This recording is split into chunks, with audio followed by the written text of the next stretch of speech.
Jay here, Stretford, Paddock. As you can see, I'm in the studio, so if you've had a bet and you bet on the studio, you've won. Loads of Manchester United stories to get through. We're going to be talking about Facundo Pellistri. We're going to be talking about Jadon Sancho. We're going to be talking about Ben Chilwell, which is a story that seems to have come from nowhere. Might have some legs. We're also going to be talking about Manuel Ugarte, because where would we be without a Manuel Ugarte story? It looks like something could be happening with his move from PSG to Manchester United. But before we get into all that, make sure you are getting involved in the chat and the comments and hitting that like button. And also, if you're not doing already, subscribe to the channel. Loads of people already in the chat. Tamili says we don't need Chilwell. Adam Kenny says let's take bets. Kitchener Old Trafford. Sorry to disappoint you, Adam. Patrick Mumford was right. He said the studio. Desert Storm says, I think Kwasi Kwarteng is in charge of Chelsea finances. Oh, bit political. You know me, I don't like to get political. Loads of people say, morning, Jay. Santa Notch is here. Happy Thursday. Ray Lau says, Jay, you're my favourite. I bet you say that to everyone. Jacoya Trot, good to see you in the chat as well. Alex, Elder, usual suspects, and some others as well. Appreciate your conversations and your support on the channel. Let's talk about Facundo Pellistri. He has left Manchester United. He's gone to Panathinaikos. This happened yesterday. We'll mention it though in case you didn't know. He's done a little post. You can see it there. Quite a substantial post, isn't it, for someone who didn't play a lot, but I respect that. I don't mind that at all. Dear Reds, my time has come to say goodbye. I don't need to read it all out. You can get it. You can get the sort of the gist of it there. Wishing the club and all of you nothing but the best for the future. With gratitude, Facundo Pellistri. I think we can fire Pellistri in. Tried his best, wasn't quite good enough. I don't mind that. That can happen. And it wasn't like we spent a lot of money on him in relative terms. We didn't spend like 60, 70 million on him. I think he was around 20 million euros or something, wasn't it? And I think a lot of that was add-ons. And I think it was a bit of a punt. Let's see if he's the player we think he might be. And we gave him some opportunities. I think he did have enough opportunities to prove himself. Didn't quite hit the heights that we'd hoped. He moves on to Panathinaikos. I wish him well. I think it's about a €6 million deal. So United probably taken a little bit of a hit on it, but nothing major. I mean, let's face facts. We've wasted far greater amounts of money on players, a lot worse than Facundo Pellistri. So I hope he has a good time at Panathinaikos. I hope it works out well for him. I met him once at Carrington. He's a good lad. And yeah, that's a nice little message from him to the fans. And hopefully he'll do well in Greece. Let's get down to it. Let's talk about Manuel Ugarte, because we see it here. I think this is in the Standard, but we've also seen it reported in, I think, the Eye have had it, other newspapers have had it, the Evening News has got a sort of take on it as well. It's a similar sort of story. Says here, as you can see, Man United reach Ugarte transfer breakthrough. Manuel Ugarte has been linked with United for months, but has so far remained in a state of limbo at PSG. There may now have been a breakthrough. According to Gimme Sport, PSG are prepared to let the midfielder leave on loan as long as there is an obligation to make the deal permanent next summer. Ugarte has already agreed personal terms on a move to Old Trafford. I feel like we're just maybe hours away from having something to say about this, a bit more substantial than we're almost there. It does feel like we're not that far off. Here we go. You may disagree. Let me know what you think in the chat and the comments. But I do feel like this transfer is going to happen. It needs to happen. Manchester United need a midfielder, and I like looking Manuel Ugarte.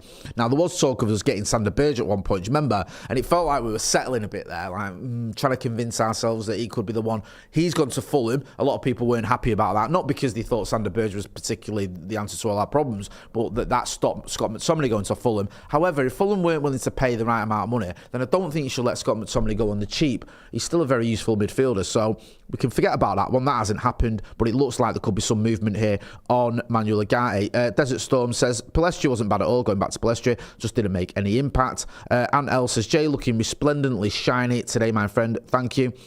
David Crewston says, Chilwell is Luke Shaw in disguise. I'll get to him in a minute. Simon Ogwenu says, I don't like Chilwell. Fair enough. Adam Kenny says, brilliant work by Ineos this window. If we get Ugarte and the left back, I think you could class that as brilliant.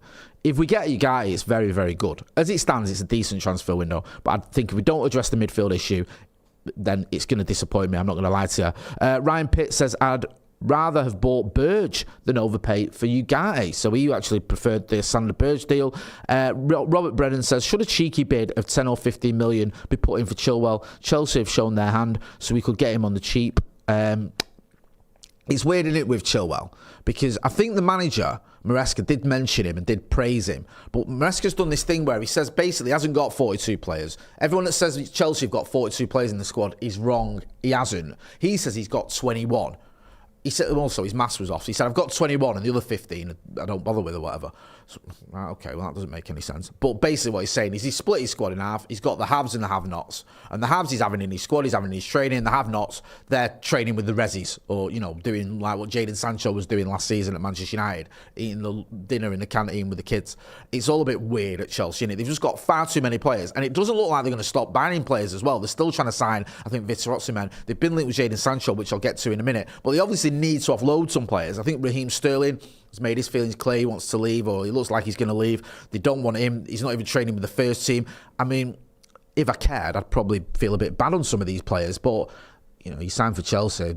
This is what happens, doesn't it? David Crewston says, Parker J, best on Paddock. Thank you. Very nice. Again, though, D8 to everyone. Desert Storm says, training in the tent. Santa Notch says, remember, it's buttering time. Don't. That ended me. Do you know what the weird thing about that was, right? I saw it at first and it didn't even tickle me that much. It was when producer Ethan started explaining it. And I lost my mind on that one from last night's Transfers Live. Richard Porter says, Jay finally calmed down from last night. Yes, I have. I've managed to get myself together. Tom Shinji says, Maresca sacked in 2 months. Interesting. If you were going to have a tickle on the sack race, I think he'd be probably... one of your favourites. Chelsea do go through managers quite quickly. He's not had a glittering career. He did well at Leicester, obviously. And also, it's such a bin fire at Chelsea, innit? I almost feel sorry for any manager that goes there. Let's talk about Ben Chilwell then, because this is a bit of a weird one. It says here, Ben Chilwell offered to Manchester United as Chelsea star left out of Enzo Maresca's plans. I mentioned here earlier about the fact that... just scroll down a minute. What's that there? Sorry. What was that about? McCoist and Heskey back Rashford for redemption. All right, okay. Sorry, keep going. I was about to lose my mind. I thought, what's Emil Heskey getting involved with Marcus Rashford for? But if you're sticking up for him, it's fine. It says here, Manchester United have been offered the chance to sign Ben Chilwell. England national Chilwell has been told he's not part of new manager Maresca's plans. This is doing the rounds, this story, last night. The left-back was left out of the squad for the Premier League opener against Man City, along with a number of other players Chelsea are actively trying to force out of their bloated squad. Maresca has already cited the 27-year-old does not fit in his playing style, with Mark Cucurella starting there instead. United, meanwhile, are currently without left backs Luke Shaw and Tyrell Malacia due to injury. I don't know about this one. I'm going to go out on a limb and say I don't think it'll happen. I can imagine United being interested in another left back because of the injuries we've got. But the manager did come out and say the other day, didn't he? He said, look, Luke Shaw's not that far off, and when he's fit, he'll be back in the team. And we can play Diogo Dalot there. I think even Mazraoui can play there as well. Plus, you've got Harry Amas. I know he's only 17, but as a sort of backup. Also, Tyrell Malacia, I think, is having some form of training. I think he's not completely out of it. I think they're looking at maybe him being back in a couple of months. So I would be a little bit surprised if we went for Ben Chilwell. I do. I think his wages would be quite high. I don't know if there'd be some sort of deal where Chelsea paid him his wages, if it was a low move or whatever. Let's look at Ben Chilwell's injury record, because that seems to be the main sticking point. It's not necessarily his ability. I think he's a decent left back. He's not setting the world alight, but he's quite decent, isn't he? I mean, he did well at Leicester, got his move to Chelsea, got into the England squad. He's not a terrible footballer, let's not kid ourselves. I don't think he's amazing, but he could do a job for Manchester United. I really do think he could. I just think it's his injury record. You can see there. So last season, he had a knee problem that kept him out for 22 days. Not the end of the world, is it? Just over 3 weeks. He missed 5 games. He also missed 6 days, which is 2 games with illness. Then he had a knee problem, which kept him out for 12 days, missing 3 games. Then he had another knee problem. I don't know if it was the same one, but it was a different injury. So that was a game. Fitness, just not match fit. That was 1 game. A hamstring injury, which saw him out for, 98 days. And he missed 23 games for both club and country. So last season, if I can do quick maths here, 23, 24, 25, 28, 30, 35 games for Chelsea and England that he was unavailable for. That's last season. The season before, if I look there, hamstring injury and just a hamstring injury that kept him out for 20 games for club and country. And then if you want to go the season before that, he did his ligament and he was out for 45 games for club and country. He was basically out for almost 6 months. No. Like, what we're doing? Like, he makes Luke Shaw look like Bruno Fernandes in terms of availability. I just don't think that's a good look at all to be buying a player with, or getting a player, whether that's on loan or signing him, with so many injury issues. So, no, doesn't make any sense to me. We've got injury problems at left-back. Tyrone Malassi's been out for over a year. Luke Shaw's not played 90 minutes since February. Let's go and buy another left-back who's got a terrible injury record. No, I think that doesn't make any sense to me. Let me know what you think. If you agree or if you disagree, get involved in the comments. Do you think he's good enough? Do you think we should have him? Do you think you can ignore that injury record? Or do you think it's something that we need to look at? As Ronaldo Brown often says, the best ability is availability, and his availability isn't great. Ryan Pitt says we need dependability. Chilwell needed for a left-back trio of outpatients. We could have like 3 left-backs on the treatment table. It'd just be ridiculous. Salin Usop says bring back Dennis Irwin. Fantastic player. Best left-back the Premier League's ever seen. Kartik Satish says Edison or Ugarte. Can we get both through the door? Been linked with Edison. I doubt it, though. I think Ugarte is the most likely to happen. I don't think we'll bring in another midfielder, although realistically we should actually buy 2. But let's be honest, we're not going to do that, are we? Let's talk about Jadon Sancho. You can see here, this is, I think, the Evening Standard. It says Chelsea accelerating Jadon Sancho bid. It's just crazy what is going on at Chelsea, isn't it?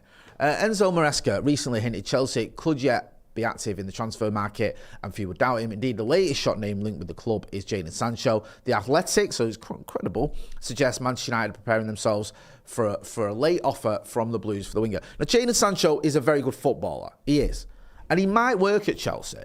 I think he's originally from down south, and he started off at, was it Watford? So it might suit going to London, being in a team like Chelsea where, okay, it is an absolute shambles in terms of the amount of players they've got and what is going on there.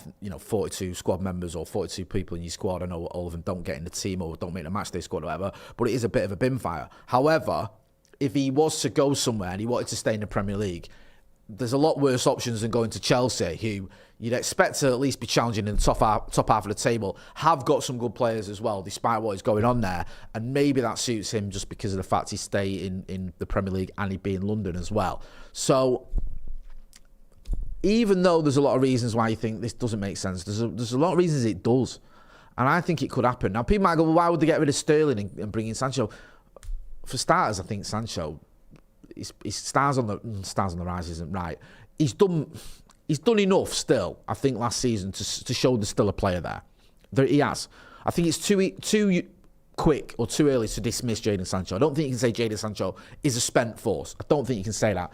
Now, Raheem Sterling, I'm not saying he's a spent force, but there's a question mark of, is he still a player at the top level? I don't know.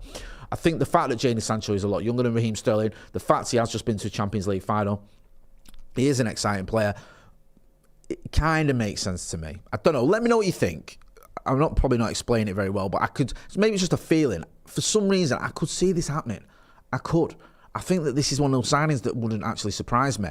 Destino Portugal says, if we can't sell Sancho, give him to stay at Stretford Paddock. He'll sort the spoiled SHIT out. Ann L says, they can give us Palmer, straight swap for Sancho. Yeah, that'd be a good swap, wouldn't it, if we got Cole Palmer and they got Jadon Sancho? Don't think that'd ever happen, but yeah, we could dream. Ryan Pitt says they've got Palmer on a mortgage. Santa Not says, let Chelsea have Sancho. I don't think he's on about giving him away. Kelvin Marori says Sancho will take Rashford position this year. I doubt it. Big T says, why are you ignoring me? I'm not. So yeah, I don't know. I feel like Sancho needs to move on for me. I really do. I don't think he's got much of a future at Manchester United. I don't buy into this whole idea that him and Erik Ten Hag have made up. I don't think they have. Did you see that video of the Community Shield where United scored and Erik Ten Hag went to celebrate and he realised it was Jadon Sancho and he just sort of went from going to celebrate with him and then realising it was him and just sort of celebrating on his own? It doesn't strike me as that is a relationship that's going to have much legs. Lee Robinson, welcome to the Academy. Thank you for supporting us with our members. Our membership section has got extra content on there. We're going to be doing our fantasy football, or we are doing our fantasy football league this season, so if you're a member, you can go and check that out. We could be doing some more sales. Let's get into this one. Says here, Manchester United prepared to sell 5 more players before transfer deadline. We have got players that you do feel are surplus to requirements. So let's have a look at the list there. You've got Jadon Sancho. Who else have we got? If we scroll down, let's have a look. Scott McTominay. is another one that we could be selling. Who else have we got? Does it say? It's a bit confusing, this article, isn't it? Right. Ten Hag wants at least 2 more players per position. A number of squad players have been deemed surplus. United currently have a 31-man squad comprising 28 outfield players, including rookies, it's American, Toby Collier, Ethan Wheatley and Harry Amas. So, yes, Jadon Sancho. Yes, Scott McTominay, potentially. Hannibal Mejbri is another one. Facundo Pellistri is already gone. Scroll down. Does it say who else is on there? Victor Lindelof. There you go. There's another one. Oh, no, he's expected to stay now. So, yeah, I don't know where they're getting who these players are. This article is terrible, to be honest with you, unless we're missing something. No, that's it. Right, great. Well, that's cleared that up. Jesus wept. Right, well, let's try and work it out. Who are the 5 players who can go? Scott McTominay is one. I think we've been trying to move him on. You can have a look at, obviously, Hannibal Mejbri. I don't think he's got much of a future at Manchester United. Jadon Sancho, we've already spoken about. It says Victor Lindelof, they don't think he's going to go anywhere. I don't think Harry Maguire's going to go anywhere either. So, I don't know. Who else are you getting rid of there? I don't know. I think Eriksen there, thank you, people in the chat. Eriksen could possibly go. Johnny Evans isn't going anywhere. He just signed a deal on it. Anthony Gate. It's my birthday, Jay. Say something. No, I won't. Happy birthday. Terrible article from the MEN. Well, I never said anything. Did you see the other article in the MEN this morning? Right, there was one. I think I screenshotted it on my phone. This was insane, right? It was an article, right? And it's a headline. It said, Manuel Ugarte terms agreed. Ivan Toney signs. I thought, Jesus Christ, it's all happening. And it says, Man United dream ends to transfer window. And you thought, wow, what is going on? It's like, well, no, this isn't what's happening. This is what would be a dream end to the transfer window. I thought, what's that? How's that an article? What are you on about? So you have to sort of take some of these articles with a little bit of a pinch of salt. That one about 5 players going out. I think you might see a bit of a deadline day frenzy from Manchester United. Not in terms of buying players necessarily, in terms of moving a few players on. Because I think we've got a few players that clubs will be interested in. And I think it'll get towards the end of the transfer window and clubs will be like, look, you know, certain clubs as well, like Manchester United did in Erik ten Hag's first season. We might have had a bad start to the season. They're looking around, they think, who's available? Okay, you've got someone like Scott McTominay, who scored quite a few goals last season. He's a Premier League established midfielder. He could be an option. You've got Jadon Sancho, who's just taken Dortmund or helped Dortmund get to a Champions League final. Still got something in his locker. He could be an option. I think those are the 2 main players that Manchester United might end up moving on late towards the end of the transfer window. Let me know if you agree. Kieran Gill says we should sign Chilwell on a 6-month deal. Stephen Maguire says Ajax got 85 million for Anthony. Lol, but they can't give United 5 million. Kevin Aitchen says, I'm so old, I remember when the MEN was a good paper. There's still some good journalists at the MEN. I just think some of the football stories are absolute trash. Maciek Zagurin says, Jay, what do you think about Robinson from Fulham for our left-back spot? It would be a good sign. I think there's been talk of this. I don't see it happening. We'll have to wait and see. We feel like we're in this sort of quandary at the minute where we're waiting to see what's happening. We're waiting for the Manuel Ugarte one. That feels like that's going to be a deal that is going to happen. Maybe today, if not today, maybe over the next few days or whatever. But I can see that sort of having a little bit of movement over the next few days, maybe even today, maybe even the next few hours. In terms of sales, it's all gone a bit cold there, hasn't it? But I would expect something to happen sooner rather than later with the likes of Jadon Sancho and Scott McTominay in particular. I think those players have got something to offer clubs, and I think there'll be clubs interested in them. Jace Parker said, Jay, did you ever write for the MEN? No, I don't think I did. I know you should know that. I've written for a few newspapers, but I don't think I've written for the MEN. I know the MEN. I know some of the reporters there. They are good reporters. I just think some of the football articles are a bit nonsensical. Anyway, I'll leave it there. Make sure you are hitting like, share, and subscribe. I'm going to be back later on with Off the Bar. If you've not done so already, go and check out the members section. We've got extra content there for our members. I'm Jay Motty. This has been The Paper Talk. Thanks for watching.